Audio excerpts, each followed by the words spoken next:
Hello and welcome to our podcast. I'm Daniella, Cale, and here with me is Leah Feather. Today we will be learning all about our school Pompano Beach High's 2023 International Summit, which took place January 19th through January 28th and is held every 2 years. The summit included 170 guests from 20 different countries, both in person and virtual. To talk more with us, we brought in one of the summit's coordinators, Mrs. Cook. How are you today? I'm doing well, thank you. So, the first international summit was held in 2012. How did the idea come to be a reality? Great question. So, unfortunately, I was not here in 2012. However, I hear from my colleagues that it was through an exchange between teachers from our school and another country. And since we do have the theme International Affairs with Information Technologies, we are doing our best to show that we are an international school, and how better to do that than to bring in international students and live with them, work with them, and do all those cool things with them. So since the last summit was held in 2021 and was held virtually due to COVID, how did you organize this year's summit compared to the last one? Well, the virtual summit was a huge success. It was a surprise to everybody that we were able to bond and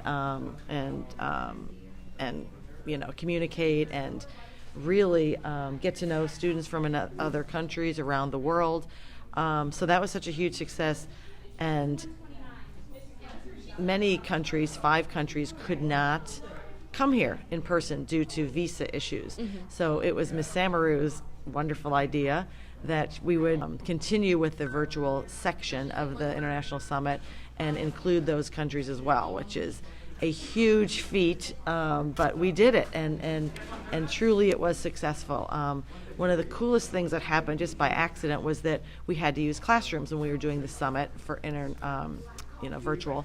So there were students that were displaced, and so when we talk to these students, we say, okay, you can either stay here and work on your study hall materials, and you could listen as well. Mm-hmm. So what ended up happening was those students became engrossed in the conversation that was going on in the classroom internationally, and soon they found their work, secondary, because they were so interested in learning the everyday habits of the Chinese and the Egyptian and the Indians and the the various countries. So that was really cool. So this year was the only year where we had the virtual students as well? Correct. This is the only year we've done both. That's really cool. Like, that was a you get huge, different perspective. Absolutely. Yeah. And I personally told Ms. Samaru, are you kidding me? You're going to do both?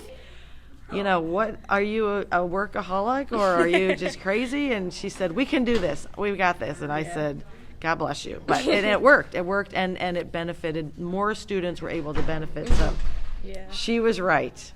That's good. Okay, so how far in advance does the planning start for this event?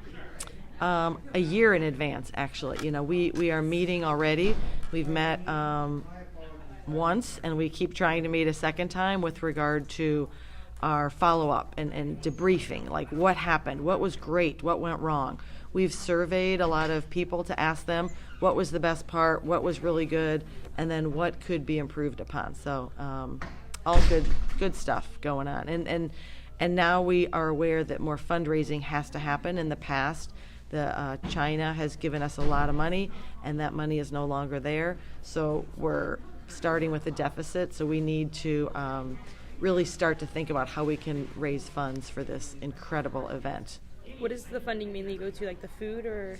Yes, they come here and they don't spend any money. That's amazing. To come to another country and spend zero if they want to is amazing. So it's truly helping those students that could never afford this. Like, when can you come to another country and spend zero?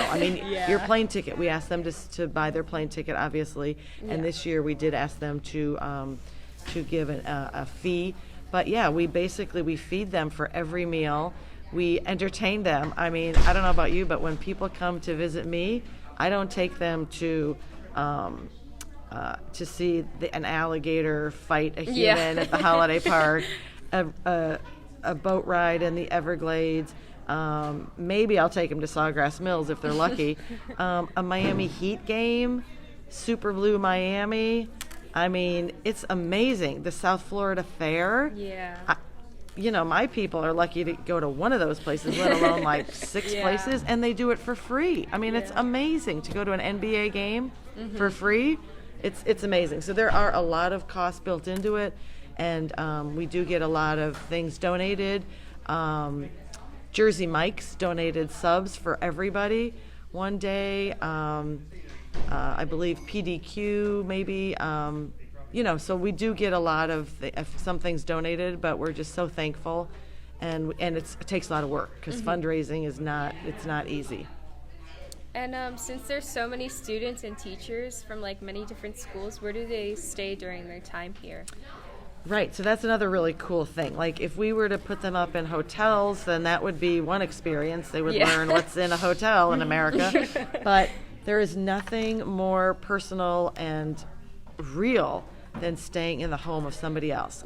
I can even tell you myself, I was able to have 4 Slovakians in my house. Oh, wow. And 3 of the 4 were my relatives. They're my second cousins. Oh, that's cool. Yeah. It was so cool. And so having them stay at my house was at first a feat because my children weren't so happy about that. But that's okay. They managed. But talk about getting to know somebody. If you're living with them every day and you're like, what's for breakfast and what are we doing for dinner, and I like sushi, I don't, just so many things come up when you are living with another person for a week. So that was really cool too. So living with the families, and I have to tell you, 95% of the feedback we got from the families was very positive. They were saying things like, well, we'd like more time with our student. You didn't give us enough time to spend with the student, entertaining the student. So those were some of the things we heard. But we thought we gave them a nice amount of time, like it was almost every other day. We were able to interact with our student versus not. We heard a little bit about what the students do after they leave the school, but during school, what do they do in their time? What do they do during their time? Oh, and with the family? Well, in the school with the family, yes. Okay. So they do a million different things while they're in school. They obviously they perform, so they bring their traditional garb and their dances and their poetry and their, you saw the cultural showcases and that was really cool. They interact, they go to classrooms, they learn what a classroom is like in America versus their class. They interact with their peers in America as well as their peers from other countries.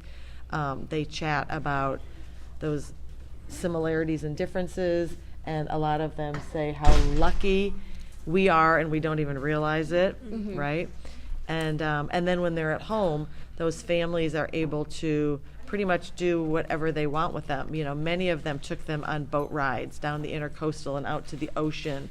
If they had access to that, many of them took them to the beach. I mean, lots of these students have never put their foot in an ocean before, ever in their lifetime. So, things that we take for granted, they were amazed by. There was one student from Poland that was like, the American students have no idea how accessible everything is and how lucky they are that they can just walk down to the corner store and have this incredible variety of snacks and food and drinks and we take it for granted, but to them it's a really big deal.